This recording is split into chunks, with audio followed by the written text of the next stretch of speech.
Dude, so fucking awesome. Bodie. God damn, yeah. TJP. Oh my God. That was amazing. So much insight. Who'd have thought tons of insight.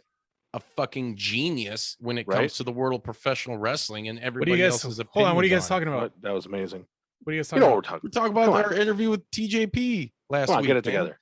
Oh, fucking this is the intro to part 2, you pair of idiots. What? So yeah, enjoy part 2 of our interview with TJP. Thanks for listening. You guys are the dumbest. Welcome to part 2. Welcome to part 2, bitches. But I'm still listening to part 1.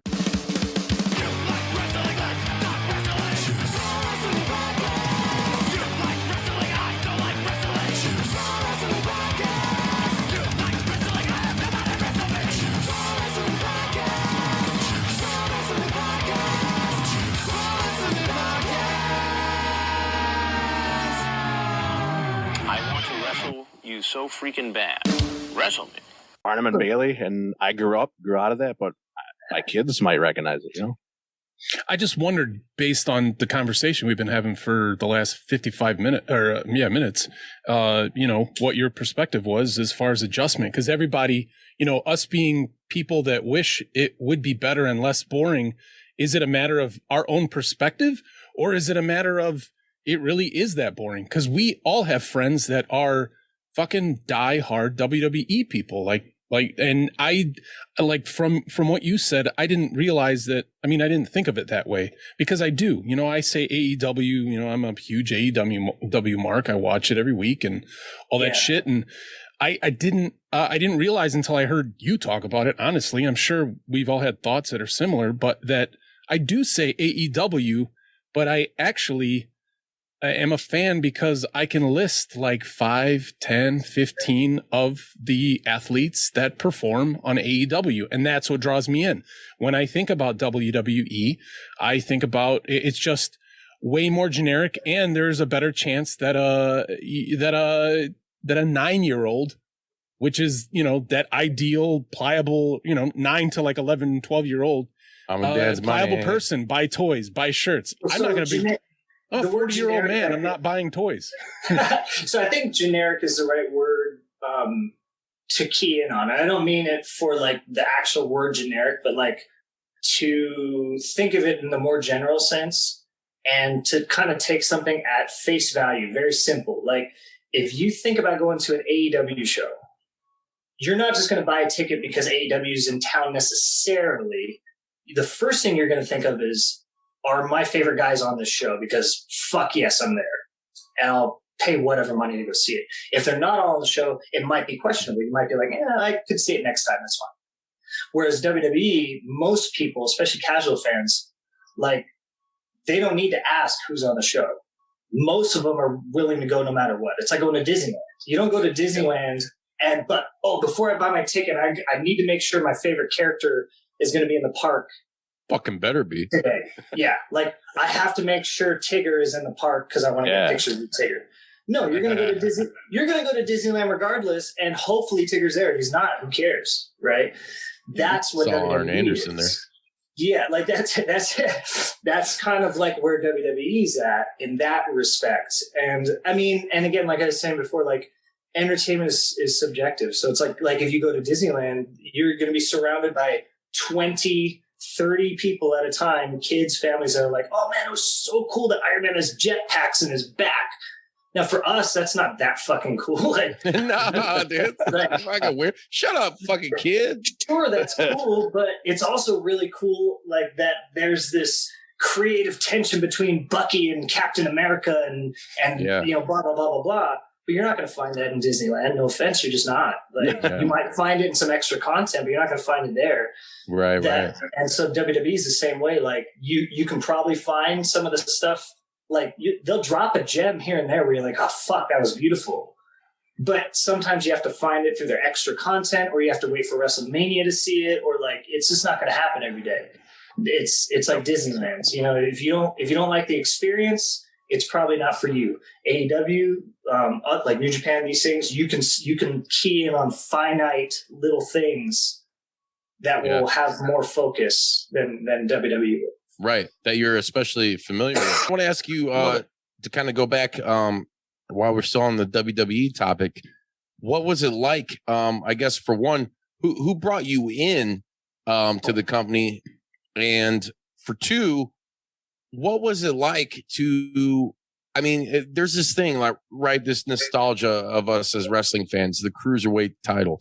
Obviously, it's an intellectual property. If we want to look at it like a television show, that was super major and a pivotal point in a lot of our lives, especially in the talents' lives with WCW. WWE, not so much. I mean, no offense, Dylan, we had you on the show. We love you, but Hornswoggle was the last cruiserweight champion. In your face, Dylan. yeah, right.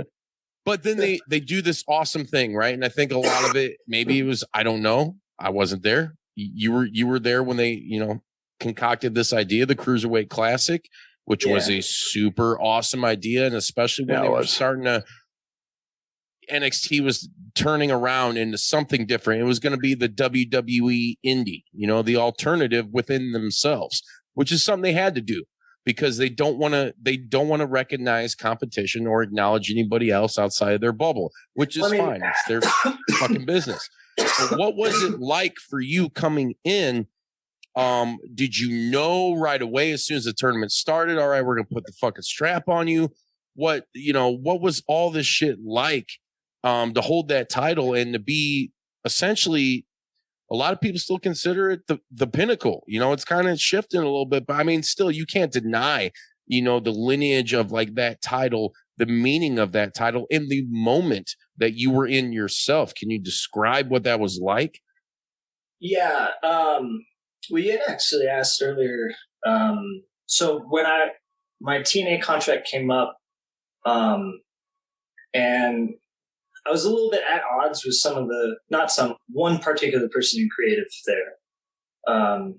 So when it came time to renew, it was so funny because it was almost like it was trading emails, but figuratively speaking, it was like knocking on the door and the exact party I wanted to address answered. And it was like, I don't want to come in. And they're like, we don't want you to come in anyway. And I was like, fine. Like, that's how it was. Because I remember saying, like, I'm not going to renew. And they're like, that's fine. We don't want you to renew. And I was like, okay, no problem. Well, he didn't want me to renew. The company did, but he didn't. So I left and I was just freelance for a year, went back to Mexico and all that. And it really was just Regal had called me. I had known Regal a little bit previously, but he had called me and asked if I was available to do this thing, and kind of described it like it'd be like the J Cup, like a cruiserweight tournament. It's just gonna be this one-time thing, and maybe some guys will have some opportunities going forward. And I had no interest in going to WWE at this point ever. Really? Yeah, I mean, I just never ever. Well, not never, but because you already worked with Hogan and TNA, so you're like, fuck it, I don't need anything else. I already rubbed elbows with Babe, right? Well, one, I've never been like an anxious or a starstruck person. Like, I don't get nervous for anything. Nobody intimidates me. Like, and I don't mean that like I'm a tough guy, but like, I don't look at anything like nothing is on a pedestal for me in life. Having a kid was like it. Like that I'm starstruck by my son. Yeah. Oh yeah. When I first started, my goals, obviously I was a WWF kid, like anybody else. Right. But when I got into wrestling, we're talking 1998, ironically, I wanted to be in the cruiserweight division in WCW. That's how old I am, is I almost could have been in that version of it. But I wanted to go to New Japan and I wanted to go to Mexico. And it's so ironic. That's the first two things that fell in my lap.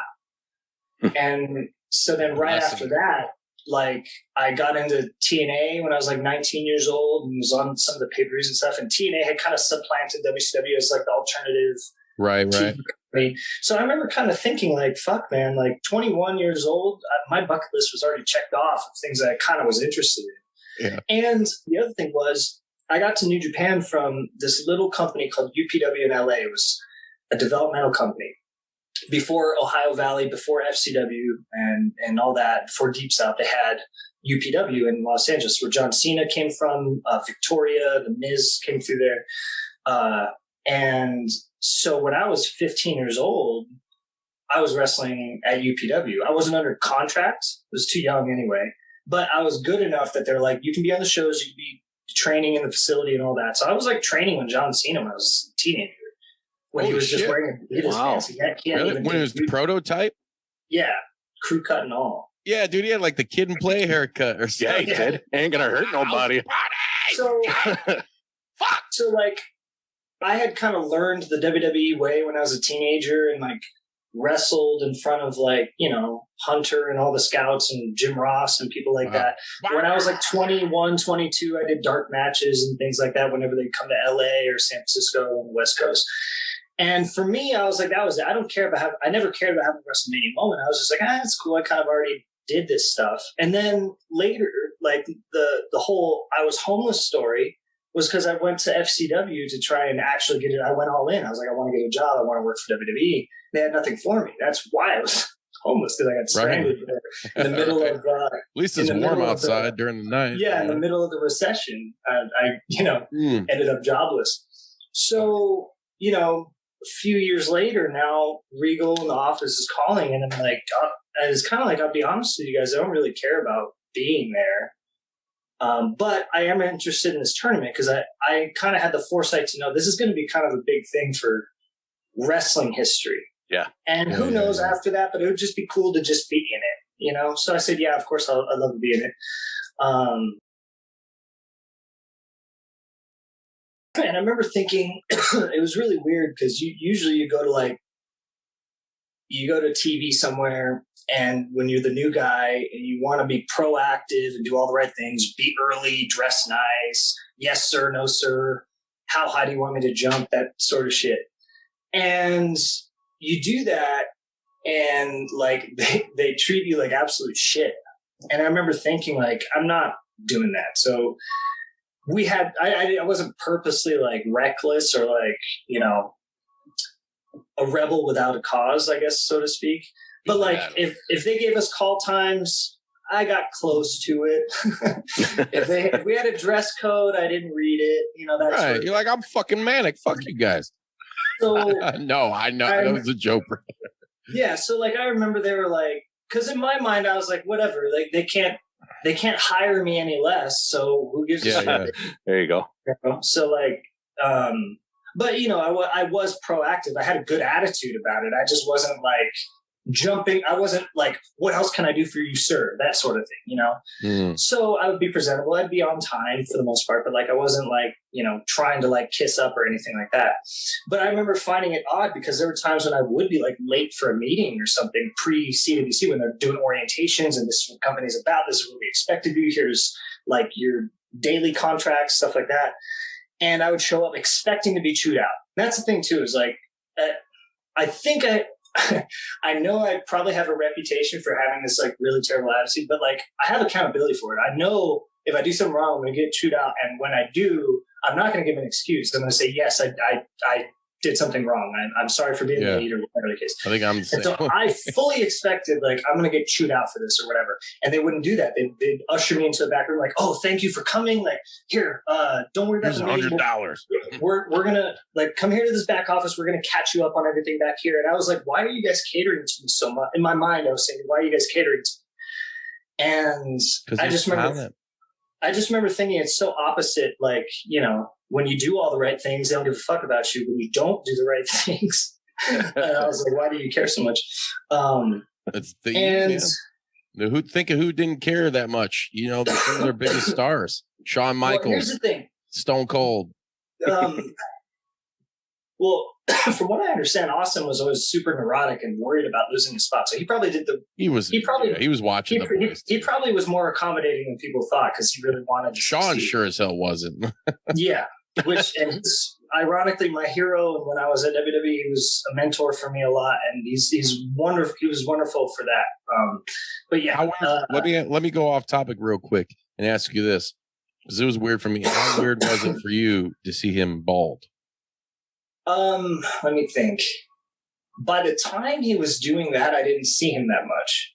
Oh. But I remember some of my last TVs, like I was still there when he did the Saudi comeback. Yeah. And I remember, against the Brothers of Destruction. And I kind of remember thinking like, I probably would have done the same thing and just, shaved all off. I probably would have buzzed it though. I think he should have went more with the like Jason Statham, not the Michael Jordan. You know what I mean? It was just so weird because it's like, oh, Shawn. Does that theme song change if he's bald? Does it like, oh, all right, Shawn? I think he got grandfathered in.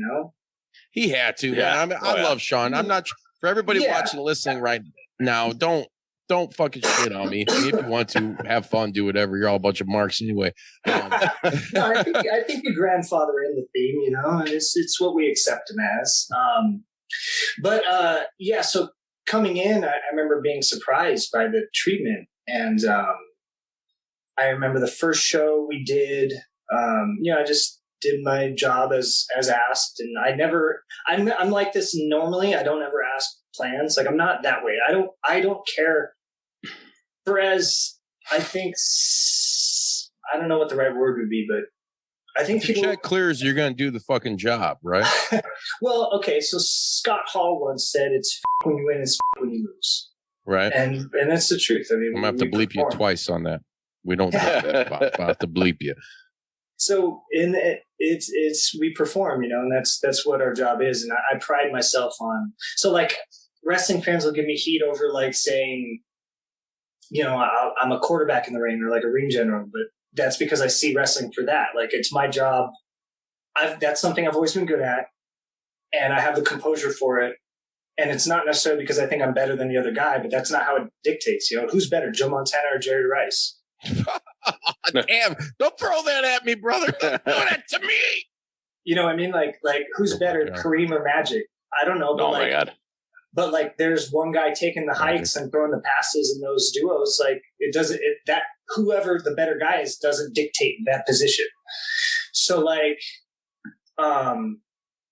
so I never ask what creative is for me. I don't care. I think a lot of people think that I'm conceited, like I would be neurotic about that, but I don't care. I don't care if I'm being pushed or not, lose, win, whatever. That's not what I'm concerned about. So I never asked questions when I was there. Like I did the first show, and I remember that like I came back from the first round match and everybody was behind the curtain. And it's not like I don't think had this like. Was Vince at any of those? No. This was strict. CWC was basically an NXT product. Right. There's two production teams. Some guys cross over and do both, but like NXT has a team. So if you work there, you'll know because you'll see certain writers, certain producers are only NXT guys. You get familiar. Certain like camera guys are just only NXT guys, and then TV guys for Raw, SmackDown. Like there's that. And since I did both, I could kind of see like, oh wow, it's like two separate worlds. But when I came back, it was weird because it was like Hunter would be waiting for me, Terry Taylor, all the Rooster. Fuck yeah, everybody was there. And I would come at Regal, and I would come through and like, oh, thank you for doing this, or what did you think? Blah blah blah blah. Like, why are you guys holding my hand so much? It was weird to me because I don't like who the fuck am I? Like that's how I was just going to ask you that based on what you're saying. Do you? I mean, obviously you're a talented guy. I'm not going to sit here and kiss your ass, but I respect you in what you do in the ring. Do you have a hard time accepting? What would you call it? Like, I guess praise of guys. I mean, because that's pretty high level shit. TJ, if you're gonna fucking have Triple H and Regal and all them guys be like, hey man, fucking awesome. You're just like, yeah, whatever. Well, it was. So the short answer to your question is yes. There's a long form reason for it, but I guess the Cliff Notes version is that like I don't vote for myself very well. I've never been. I get you. Good at that. And I think there's like a cosmic rhythm to things. Some people just light up a room, for example, when they walk into it. Some others don't and never will. That doesn't mean that they can't. It's just that's just not the natural way of it. So then other people, like, no matter what you do, sometimes the worst possible narrative will stick with you. Other people, they can do all the wrong things, but people will be forgiving of it. So in my case, I've always felt like in my experiences, anytime I tried to vote for myself or stick up for myself, I was looked at as like a total piece of shit for it. So I grew up. I mean, as a kid, I grew up. They gave you the Austin Aries heat, man. That's fucking bullshit. I mean, Look out. I mean, yeah, like, so growing up, I got accustomed to never trying to boost myself. And I think that's also why I became a ring general, like, from the get-go, because I was like, you know what? I would rather just make this other guy, if I happen to go up because of it, great. But Dude, Flair did the same thing, and he's considered next to Hogan, or however you want to look at that. We won't get into that, but he's considered the greatest of all time. Flair did the same thing. Exact words from his motherfucking mouth was, "How can I make this guy look better?" So, like, my whole life and career, a lot of times it was like I would get praise for God-given talents or hard work that I developed other talents, or, whatever. And I would get sick of hearing it, because I was like, well, when it comes time to give the guy a job, how come I can't get an opportunity? How come friends don't stick up for me? How come, so then I was like, don't compliment me don't compliment me after I've done something for you. Compliment me when I need something, or when I'm struggling. Like, I remember I think the time when it started becoming difficult for me was when I was homeless. Cause it's like, I would have people tell me, like, I was like one of the best in the world. And I'm like, well, how come you guys can't just throw me some opening shots somewhere so I don't fucking starve? Like, I'm sleeping in laundromats, And my friends were like in the office at Ring of Honor and New Japan, all these places. I'm like, guys, can I just get one of my old jobs back? And I was like, no. So yeah, it is weird. It is weird to get compliments. And with them, it was like, I didn't know what their motivation was, because Hunter pulled me aside and was also like, have you ever been interested in producing and coaching? Because we feel like you would be a valuable asset like that. And I remember telling him, I was like, I'll retire right now if you just want me to do that. Fine. Yeah, and, fuck you, pay me, right? Yeah, I was like, I don't need the attention. I don't give a fuck about that. But he was like, no, we want you to wrestle, but we just wanted to know, because, like, in their case, sometimes the most valuable minds are 70 years old and a 25-year-old doesn't want to listen to them. So they saw me and they're like, dude, you're in your 30s, but you've been doing it for 20 years. So you have the mind of the 70-year-old guy, but you're going to tell it to these other guys with a voice from their generation to listen to. Right. So but anyway, I guess the point is they held my hand a lot and were super, like, nice. And I didn't understand why. And I never asked, anything. And at a certain point, I think after the next round, Regal had pulled me aside and was like, he was like, you're sexy. We're going to put the title on you. Yeah. We were in like Brooklyn, I think, maybe. No sleep till Brooklyn? Maybe SummerSlam. And we're at Barclays, and he pulled me aside and was like, who do you want to wrestle in the finals? And he kind of gave me options. Metallic or Zach, and I chose Zach. I'm friends with both, but I just that would have been the more well-known. Like, social media would have ate that fucking shit. But I think they made a better decision in the long run, because me and Zach maybe are a little bit too close together. Like, you get bored of watching Hammerlock wars, you know what I mean? It's like the WNBA. You don't want to watch layup wars all day. So you want the WNBA. I remember somebody fire a three from the logo or throw an alley-oop. It's like, well, all they can do is lay up and shoot from 18 feet. I know, okay. Damn it, I know. How they still exist. Not knocking women's basketball because they need the platform. No, it's great basketball, but if you're trying to sell a narrative on the NBA Finals, it's a little bit easier when it's like, this guy will rip your head off on a dunk. Yes, Dennis Rodman will fuck you and then fuck your wife. And this guy will burn the net down from the half-court three-pointer. True. And smoke a blunt with the NWO. Yeah, but with them, it's like, it's going to be layup and, layup wars. So it's like, yeah.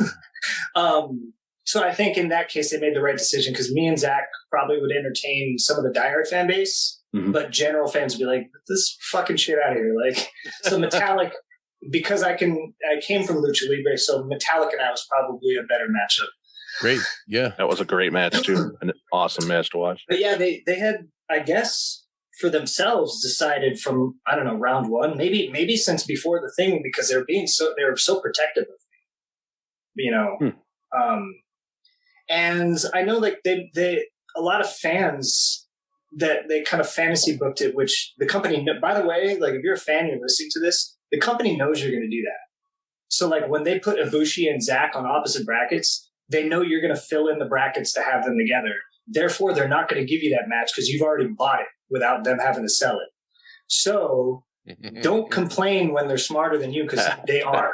They said they got tons of money.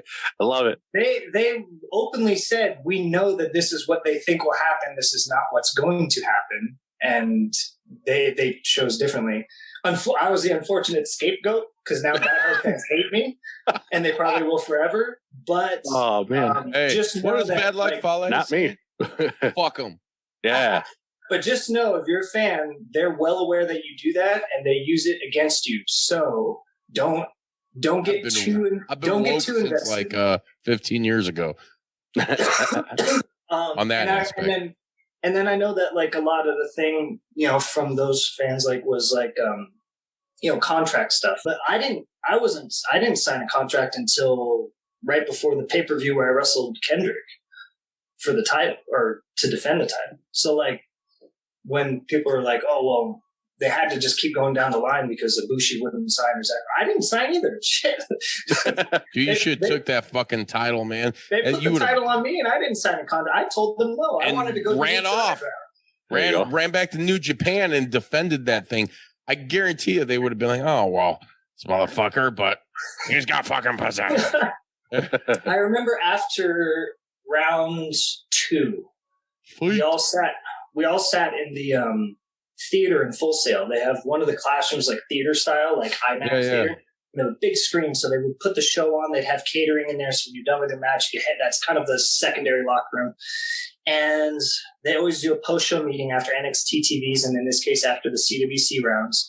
And they did their meeting, and they said, "Look, we're going to be calling all of you guys up and meeting with you in separate groups." So they had like 4 stations. Like they had like Canyon and Regal at one. They had, I think, Hunter at one or something, and just like different people. And they were calling people up individually and offering them contracts. All of us, all 30, however many of us.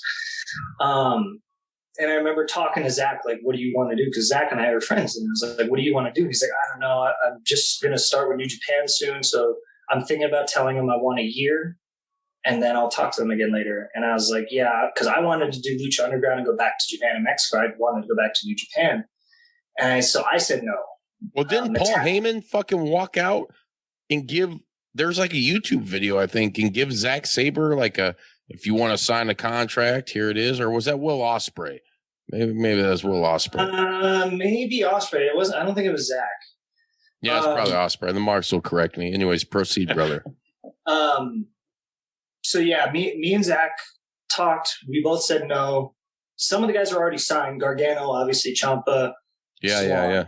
So again, if you're a fan that was upset about that, they could have given it to a guy that was already in a contract. They didn't. And those guys are amazing. Fuck, those guys are the best in the world.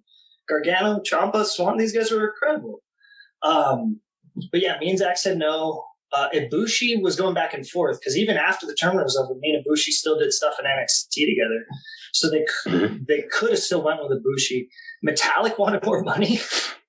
So he was playing hardball. Like, Metallic, who the fuck are you? I love it. That's He's awesome. so great. Anytime he's like in a negotiation thing, he's always the guy asking for more money, and I fucking love him. Hey man, much respect to him for that, because you know what that means? No, he's the best. He's also one of my best friends in wrestling. He's great. Fuck yeah. So I said no, and then they came back and offered me more money. I still said no, and then they offered me a little bit more money, and then Regal pulled me aside and was like, "Look, you're getting to an age where it's probably good for you to settle down and like lay some roots for once, like you're not a young I want kid you to anymore." sow your oats. Whoa, Regal trying to get you to have kids? What? Come on, he's a man. It's just like he knew what my pedigree was, and like and not that I'm not to compare myself to these guys directly, Right. but like my career followed like what Guerrero and Benoit, these guys did, and he was just trying to tell me, you've done all this other shit already. So now's the time for you to make money. So you're here. Yeah. We want you to be here. So he kind of just told me, he's like, stay. If you don't like it in a few years, you could always leave. And that's kind of exactly what happens, you know. Exactly. And I tell young guys the same thing too. I tell them, look, like wait until they offer you a number you like.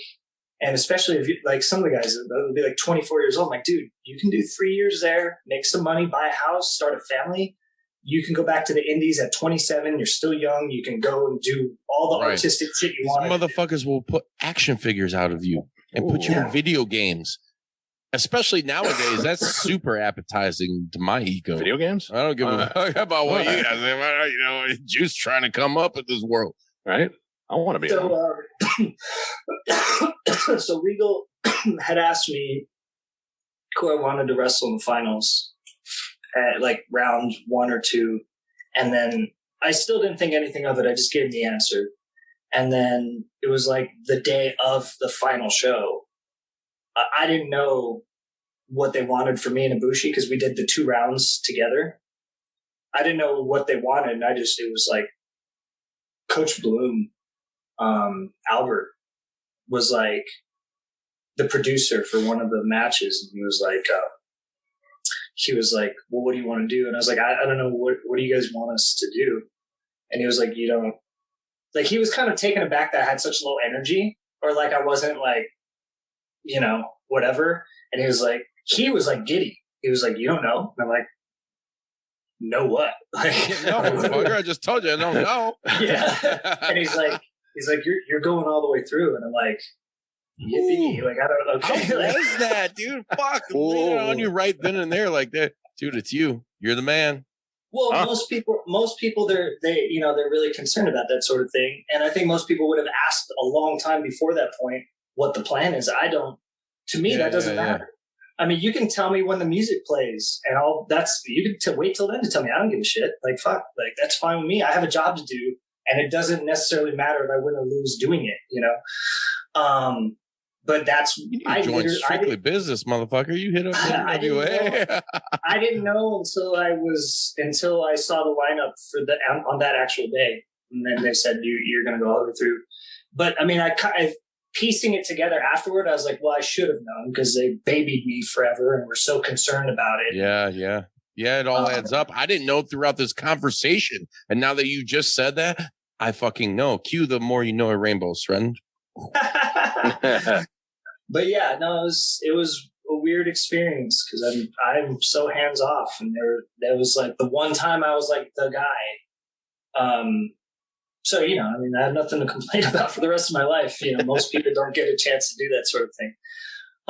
But I thought it was interesting what you said before, like about like, you know, the pinnacle and like that point in time and what WWE had on their hands. Like in retrospect, it's crazy because like, I'm so humbled to be part of that and to be kind of like the model for that, because that changed everything for a while.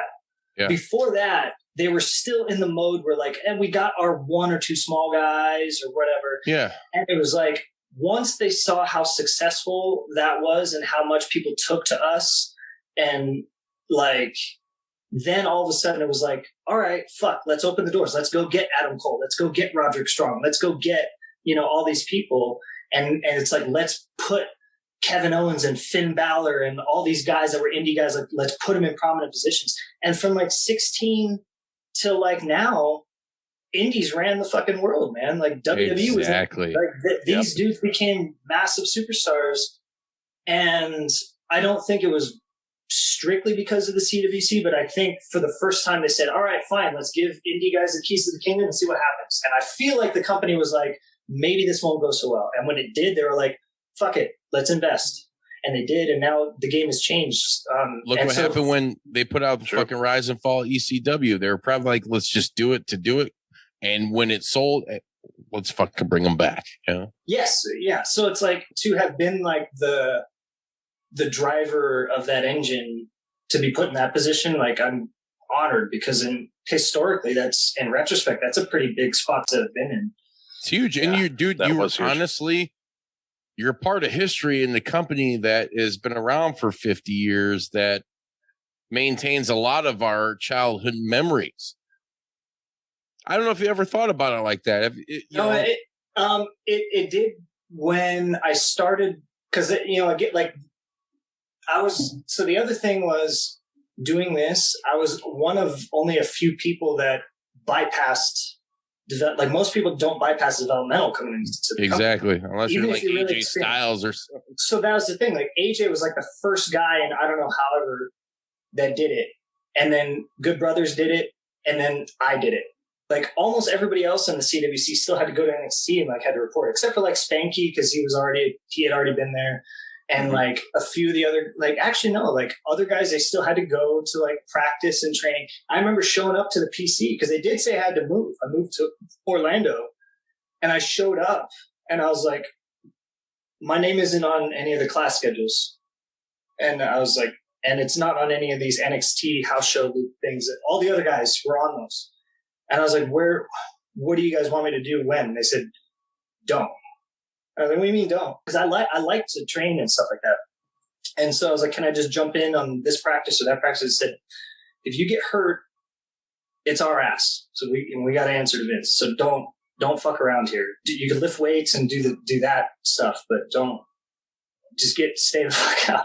So the only time I ever trained at the PC was when I had to rehab. One time I hurt my neck, I had to rehab. So I came in for like a week of practices before I came back.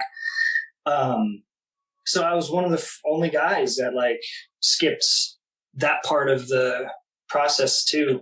But it kind of hit me when I got to that like Raw and pay-per-views and stuff. And I started like, when they do like the then, now, forever type stuff, it kind of hit me around then when like you would see like them flipping through like images of the past, and like Andre and Hogan and Brett and all this stuff. And like then it was like Cena, Batista, and then randomly it'd be like a really tiny clip of me, and I'm like, fuck, I'm included in this clip reel of like these dudes that I grew up watching. So then it became apparent like to me that it's like, well, like I guess I'm part of their history now. It's crazy. Dude, That's amazing. like you're talking about the then, now, forever. Yeah. Whatever that fucking music was for that. That is awesome. That's super cool. And especially for a guy like you, that's like, you're kind of punk rock about it, man. Like I respect that about you. It's, you walked in this situation. I do the same thing. Like when I met you at Warrior, I was like, whatever. I'm afforded the opportunity to be backstage because of Steve and Eric who run the show, and they're super cool, and they've been guests. Well, amazing operation. Amazing. Like, Steve, yes. the whole stellar. I love everything they're doing. So great. And it was great to hear you too. It's like, man, that match you had was fucking insane. You're like, dude, you give me the best dance partners. It's pretty easy. Yeah. You're telling me I cooked a great meal. Well, fuck, dude, you bought the best ingredients. I can't. Yeah. And then Kyle from Pele Pro is like, hey, motherfucker, what do you think about Chandler Hopkins? You're like, give me some more Chandler Hopkins, because that's another good. Chandler's a great fucking talent, man. Oh, yeah.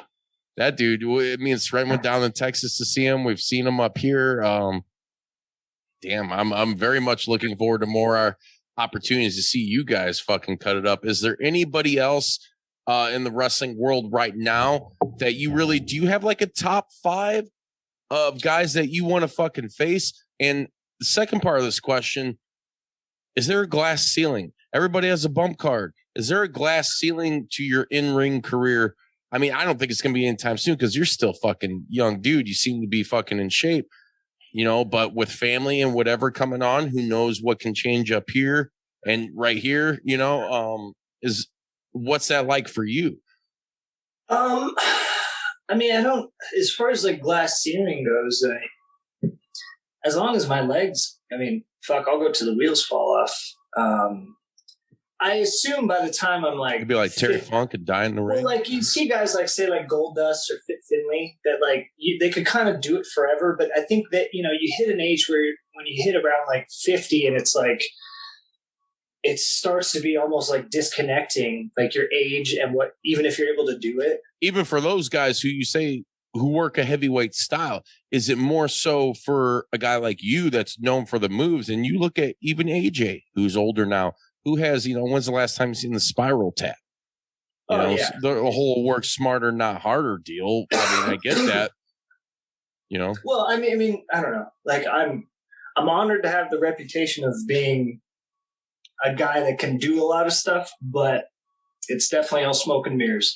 I can do what I do in my sleep, but I can do it when I'm 50. That's not an issue. I just think that creatively, content will be a little bit harder to come by at that age, and you'll have done a lot of stuff, and there'll be new guys in, and I guess we'll see when I'm there, and maybe at that point I'll be more valuable at this. So that'll be the thing. So that would be my only glass ceiling, I would think. And I've never been really a bucket list guy. Like this question, I don't even mean that as a bucket list, but I just mean like right here, right now. What are the 5 motherfuckers that you want to lock it up with? Fuck that. We're throwing that bucket list shit out the window because we ain't dying anytime soon, brother. Well, when people ask me this question, usually like what match are you most looking forward to? For example, I always say the next one. This is the Tom Brady answer. You're only as good as the last one, so you gotta be looking forward to the next one. Yeah, but who do you, as a fucking fan, because I know you're a fan, guys that I really like, that I'm interested in. And you got to remember too, like I went from like being homeless to then like a couple years in Ring of Honor, right to TNA for like 4 years, right to WWE for 3, however many years, right back to like Impact, MLW, New Japan and stuff. So like to me, like this, I'm learning the indies. I haven't been on the indies in 10 years. It's a lot different. And it's very much. And the talent pool is ridiculous. Yeah, like completely different. So like, and there's guys that I've met that I haven't really gotten a chance to either get in the ring with or get in the ring with in a more dedicated way. Chandler's a guy. I only recently met him and I love him to death. Like we barely touched and he was amazing. So I look forward to that. Casey Navarro's another guy. Ooh, just signed with MLW, I think, too. And he just won at Warrior, dude. He got that big ass gold chain. I want to rip it off. Yeah, let's do that. I was excited when Davey came back. We got a chance. That'd be a killer match. Let's see. Bobby Fish just coming back. Let's see who else. Some of the guys that it's tough because you never know when they'll hit that point where they're no longer available outside of AEW. But like I just met Dante Martin, for example, and he's a guy I've been following for a while and talking to him. And I'm like, you're great kid. You talked to him at Warrior too? Yeah. And so like there's that. Who else? Kid's fucking insane. He gets mad ups like you do too, but that kid gets mad air. Well, he might be the new jump man. I've never been able to jump like that guy. God damn. I really want to get in with Robbie Eagles, and he's now the junior champ in New Japan, so he's kind of like the bar for juniors. Time to knock him off, right? He's a guy I've known a long time, but we've only wrestled one time, but it was in a tag, so it's another guy I'd like to get in with. I mean, there's so many, and like there's guys I've kind of met that in passing. Zicky Dice, another former guest of the show. Zicky's the shit, dude. Love Zicky. And you guys, I mean, he's just signed with Impact now, so I mean, maybe you'll get the opportunity to do that.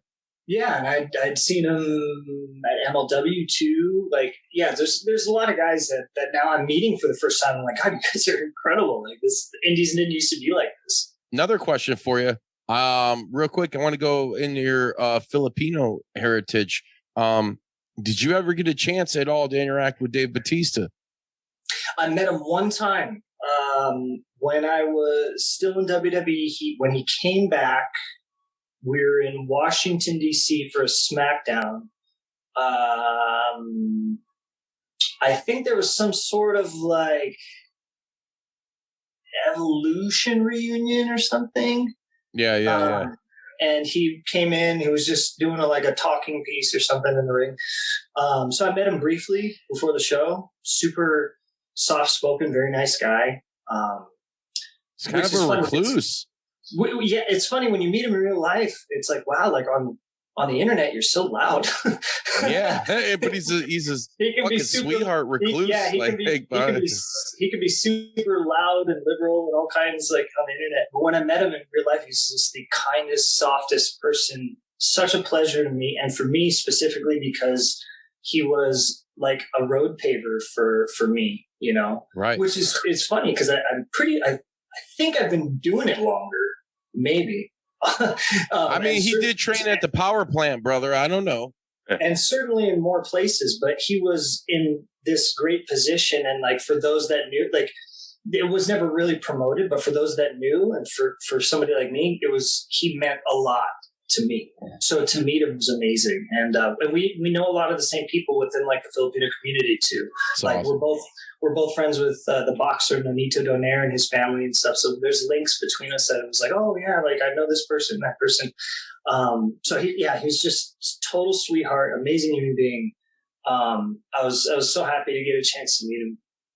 Dude, that's great. And I love the, and I always wonder kind of how it is. Cause in business, especially with wrestling, say if they sign a fucking deal with, and they've done the Saudi fucking shit and whatever, or, since they signed something like that, then all of a sudden a guy like Jinder Mahal, no knock to him.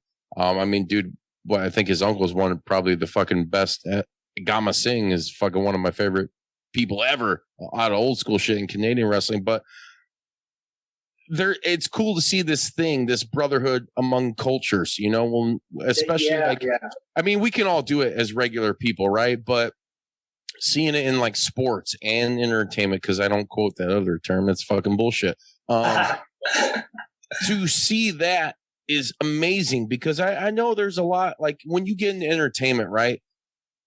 There's that it's this weirdness. I think of every form of entertainment as being like Hollywood, right? Because they all have their little cliques and their little like, well, yeah, we like you, but not really. We're never going to say it, or we're going to act really fucking weird. Yeah. All this fucking bullshit. It's like, just be real with motherfuckers. So, and especially someone that get like, when you don't have a lot like of huge, say stars in a certain like in the film genre or in sports or anything. So for you guys to come together and make that connection, like culturally, like that's life, brother. That's good shit. That's good vibes. That's what I like, like that's so fucking cool. And I'm happy you got to make that fucking connection with him, dude, man. Cause he seems like another brother that's just like too good to be true. Like, hey, fuck everybody. This is the way I do shit. And he's a lot of, everybody that knows him, for the most part, as far as I've seen, everybody adores him, and I loved when I got to meet him. And when he came in for that smash, I don't know that I was aware, but a buddy of mine who was on the production team, he was sort of like his right-hand man for the day. And he was like, yeah, Dave is here. At some point, I'll bring you over to his dressing room and you guys can meet. So he arranged it, and I was like, dude, I'm so grateful, because he's a big inspiration for me. But yeah, I mean, I don't like for me as a Filipino, it's a big deal just because it's just so underrepresented for such a large and passionate fan base and like culture, just for anything. For real. I remember a point in time where a company, and I don't want anybody to have any sort of ill energy thrown at them, so I won't be specific about it, but a big company, had told me one time, like, nobody understands what a Filipino is, so you can't be Filipino on our show, but if you learn how to speak Spanish fluently, we'd be happy to sign you so you can put on a mask and pretend to be Mexican. You can do that. And Damn it, ROH. I remember thinking, I'm joking. And I remember thinking, God, like, and I'm not like, I'm a very easygoing person. I've dealt with racism and prejudice, just, like anybody probably in some form. And it's never really like hurt my feelings, because you just see it for what it is, I think. And I think at this point in the world, we've reached a point where we all kind of need to grow up a little bit and see things for what they are, and not be apologetic for it, and not necessarily accept it, but you got to kind of roll with it a little bit, or else we're not going to progress.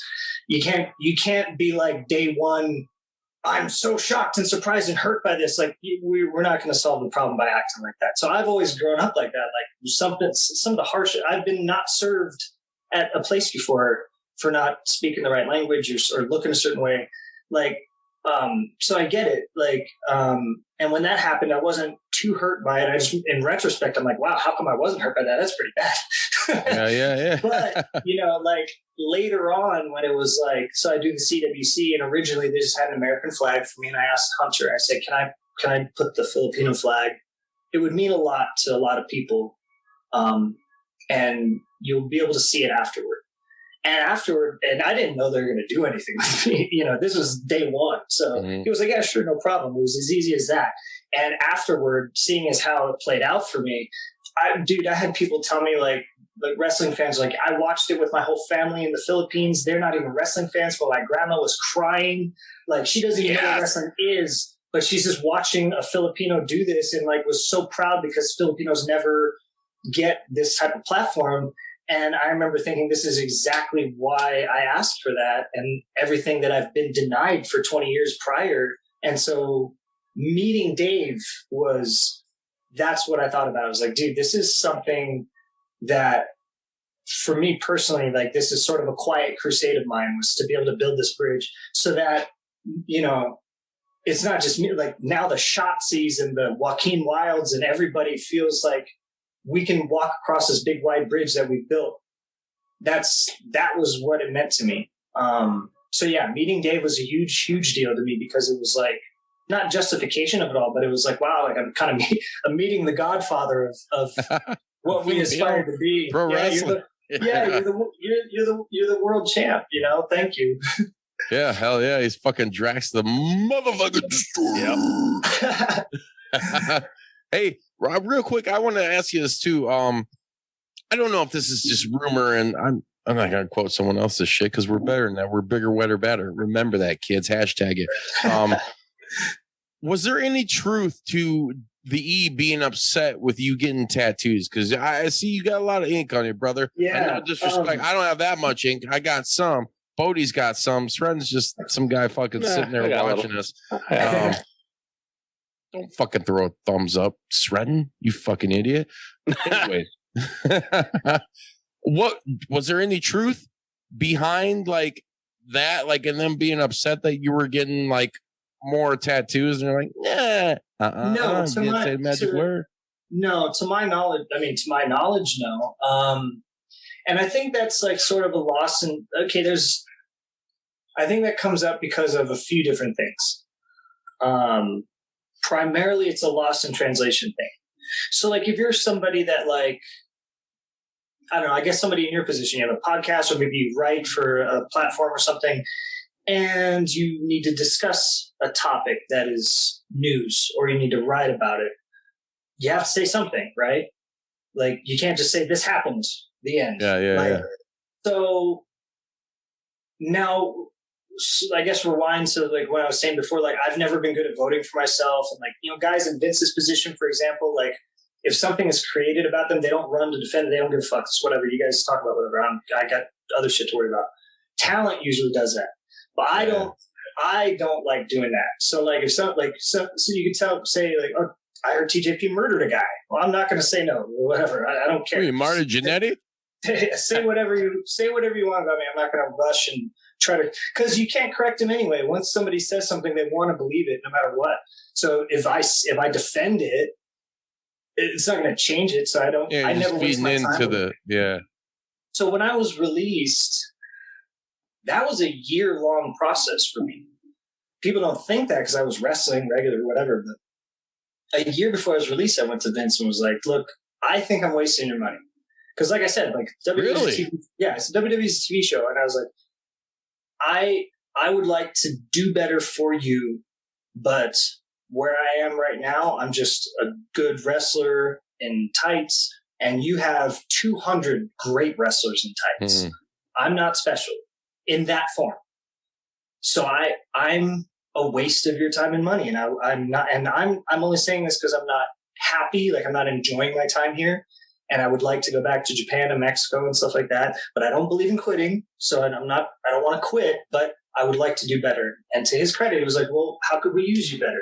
So I said, let me show you. So I took a year and I was thinking to myself about that. And like when I came into the company, I was this Filipino American star presented that way. Right. CWC was great for that. When I got to Raw, they separated me from that, and I was only video game guy, which in and of itself is fine. I ended up making I made a lot of money royalty wise because they made shirts and stuff for me. The other cruiserweights didn't get that shit. They dropped that dope ass theme song. Yeah. Sorry, other CWC guys, but I got all the bank on that. But fucking megabyte. But I think in the long run, the real value was like probably connecting with my culture and being a representative, you know, like, and so what I did was I met with all these charities and groups and people that like, you know, people that do like Filipino Heritage Night at like Dodger games or basketball games. They get with, you know, the leagues and the teams, and they'll get local food trucks to be outside and like charities involved. They'll center it around, a Filipino or an Asian American player or something like that. All these different things I organized and kind of reconnected with being an ambassador for my culture and as a WWE superstar. And I built it into this portfolio, started doing appearances, red carpets and things at Filipino events. And then I brought it to Vince later in the year. I said, you asked me, how can you use me better? This is how. Like, I would like to be for Asian Americans and Filipinos what Ray and Eddie were for Latinos and your Mexican fan base, and like what Pacquiao is for boxing fans. We don't have many people like that. And I tell them, I'm like, basically it's Manny and that's it. You know, you didn't use Batista to that capacity. I said, I would like to do the stuff that Titus is doing. And, right. and if I can be a viable wrestling star for you, great. And so he said, cool, I like this. This is what I would like to do. Vince's idea is that creative drives the boat. So he's like, we need to get you on a different show. You know, all due respect to 205, it just wasn't the engine for it. So his idea was for Monday Night Raw. So he's like, let's pitch me some ideas and we'll see what the creative team comes up with. None of the pitches stuck. He didn't really like anything. And to our original conversation, it's really hard to retrofit somebody that isn't meant to be a main character on the show. So I didn't take offense to it when he was like, none of this fits. I'm not going to usurp, Finn Balor or Roman Reigns for you. That's cool. I respect that because that's your job. I was just hoping maybe there was a nook or cranny somewhere that you didn't know that you could fit me in. But you can't, and that's fine. And so, then talent relations one day just called and said, look, Vince has nothing for you. He's going to let you go. He doesn't want you to be unhappy. He'd rather you go and spread your wings. And I said, cool. The tattoo thing, as well as he's a bad attitude in the locker room and this and that. I think that all comes up because I wasn't released for a negative reason to my knowledge. At least that's not what they told me. But so because I had nothing to say or apologize for, people filled in the blanks. Like there must have been some reason why he was let go. And I always do. I kind of asked to be let go, but would you want me to put out a 7-tweet thing about how I spent a year trying to pitch creative? I don't care for that explanation. Who cares? So people were like, oh, he got tattoos. They must fired him for that. Or, he doesn't get along with the crew and this and that. It's like, dude, the crew is one of my best friends.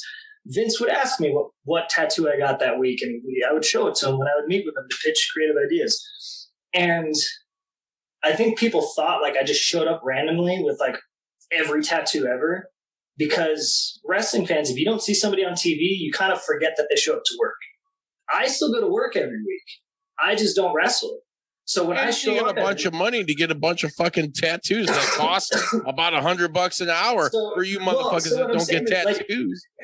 If I wrestle on main event or before Raw, or on a early Raw segment, or a 205 on say September the 15th, and then a wrestling fan doesn't see me on the show again until October the 3rd. In their mind, I didn't go to work for 2 weeks. So if I show up on October the 3rd and I have half a sleeve done, they're like, "Oh fuck, he's making these radical changes."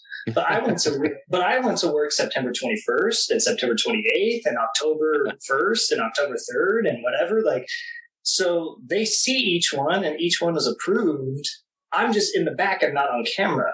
Like, so if they would have fired me over tattoos, they would have fired me in September, not in February. Like, they would have fired me the first time. You know, why would they pay me for like 6 or 7 more months and then be like, now is the time. Fuck you. Like, Yeah.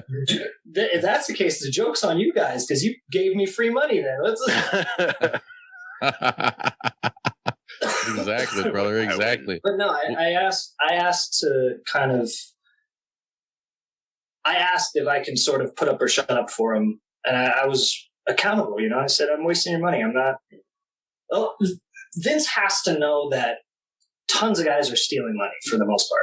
Oh, yeah. He has guys making money that are doing nothing. He knows that, but he doesn't have the time to, like, which one of these guys is definitely not doing anything. You know, like, he kind of knows, but he doesn't know. So that's why it puts people in positions to figure that out, you know? Yes. And, you know, maybe it's dumb, like, depending on your perspective of life. Like, if you're somebody that just likes to skate by and get stuff for free and you have no drive or whatever, then yeah, it's a dumb decision to stand up and be like, hi, me, I'm stealing money, you know? Whereas, like, a lot of guys would be like, rubble. Oh, yeah, no, just shut the fuck up and sit there. But, like, for me, that's not fulfilling, you know? Like, and you know, I feel guilty. Like, he's paying me, fuck, 150. I make $200,000 a year after royalties from this guy, and I'm not worth it to him. In my opinion, I would, if I was him, I'd be like, this guy's not worth it. So I was like, but let me be worth it. Like, I think I am, and you're just not using me that way. And so it was like, you know, I asked to examine it with him, and it just didn't work out. So no big deal. Well, no, of course not, because like I said, you returned to a much better, much more, I guess I'll just say better product in Impact Wrestling. MLW, which is also, we've been to many of their shows there. Fucking amazing. I love how they present their product. Back to New Japan, you know. And New Japan is really, like, that's the big thing. Like, my heart is always going to be there to a certain respect because they're like my first home. Yeah. And, you know, as soon as I left WWE, like, they did the J Cup in America, and I did the J Cup. I did it again the next year, and I went to the Super Junior Tag League and stuff. I didn't get out in time to get into the junior singles tour. And then obviously COVID kind of shut the year down after that. But, like, I immediately got to go back to the company that, for me, that's the whole reason why I wanted to leave, was for New Japan. All the other stuff is great, but, like, New Japan was, I mean, it's in my blood. Like, so, you know, for me, it was great because I'm incredibly happy to be there. Hell yeah. Hey, brother, as we wind down here, this is the part of the show where I want to give you the time to let everybody know what you have coming up. I know Impact Wrestling's got Bound for Glory coming up. They're going to be in Vegas. They're working with everybody, much like AEW. We all know, as wrestling fans, the forbidden door has been fucking burnt to a crisp. Yeah. So there's all kinds of possibilities coming out of that. But where are you going to be next? Where can people buy merch? Where can people follow you on socials, TJP? And just let everybody know right now, brother. Well, speaking of New Japan, a lot of my schedule coming up is pretty dominated by New Japan kind of getting back on the road again. Like, we've been building the schedule to start touring again. We've obviously been in the studio in LA for a little while with the Strong shows. Yeah. They're still having trouble putting together travel for overseas, like processing new visas and stuff like that. Right. It's just the way of the world now, you know. But Strong is able to kind of hit the road, and now it's kind of almost become the dominant show in New Japan because, like, we have access to so many different guys. So, like, we have Dallas 2 days here in September, coming up on the 25th and 26th, I think. We have Philadelphia in October. We have California in November, in Southern California, and also in San Jose. And I believe they're working on another December date for Los Angeles. So I'm sure that coming into the new year, they're going to have more probably in the Northeast and stuff like that. So please check for, like, some of those New Japan shows, because for those of you that have been waiting for Strong to hit the road, and for those that were going to the shows when they were traveling before the world shut down, we are back. So I'm really excited about that. MLW has some pretty great stuff coming up. I believe I'll be in Philadelphia for them coming up pretty soon. Yes. I'm not individually confirmed for all the Impact stuff coming up schedule wise, but like whether I am or not, you can catch Bound for Glory is coming up pretty soon in October, mid-October. I believe Victory Road is the next pay-per-view. The next special, so that's coming up pretty soon too. Indies are opening up. I just did Warrior, so I'm looking forward to the next Warrior show. You can check my Instagram and socials at MegaTJP for everything. I really only have Instagram and Twitter. I'm pretty, other than posting about work, I'm pretty reclusive, so you can find everything on there. It's all good. Hey, what about pro wrestling tees? You got your shit up there? Can people buy some fucking, some skin? Oh yeah, please. I just had a baby, so diapers. Definitely, I could use. I could use a diaper fund. So if you guys want to check out, you said diapers. if you guys would be so dirties them so much to check out my pro wrestling tees. It's under TJP, and I also have a shirt that just released on Collar and Elbow. It's a Mamba Splash shirt, which is retroactively a twist on an old favorite logo for those of you who grew up as WWF kids. So, so if you've seen it, you'll know it instantly. But yeah, please pick up a shirt so that baby James can cover his butt until he decides to get it himself, which is going to be a nightmare for me. But I'm sure he'll eventually navigate his way in. Yes, sir, brother. Yes, TJ, I thank you so much for coming on the show, man. It's been great having you. I'm down to do it again if you're down at any time, man. Much respect, much love to you, dude, and everything that you have coming up. Everybody watching and listening right now, please follow TJP on all his socials. Buy some fucking merch. Help a father out. He's trying to raise his kid, We all are. We're trying to do that shit. Hey, you gotta get real with the motherfucking people out there, because a lot of them, man, I know they're still stuck at home in their mom's basement on the keyboard smoking blunts and drinking fucking Mountain Dew and playing Call of Duty after the show. Whatever the kids do nowadays. I might be generationally out of touch. You never know. Fuck off. Hey, everybody watching, listening right now on YouTube, hit that like and subscribe button. And real quick, we're also on Pro Wrestling Tees now too, as well. Yeah, that's right. ProWrestlingTees.com/JPWTees. We got 3 designs out. Strenton's super proud of the Lucha one.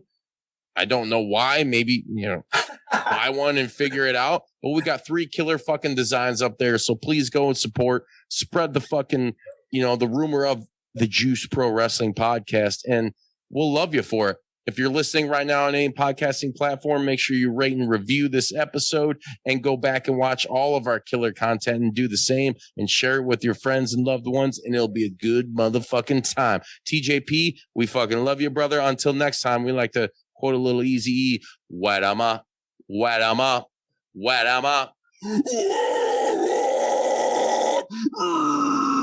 so fucking wet for TJP. If you don't turn into MLW, Impact Wrestling, and New Japan, you're fucking out of here, mate. Show respect. Buy some TJP merch.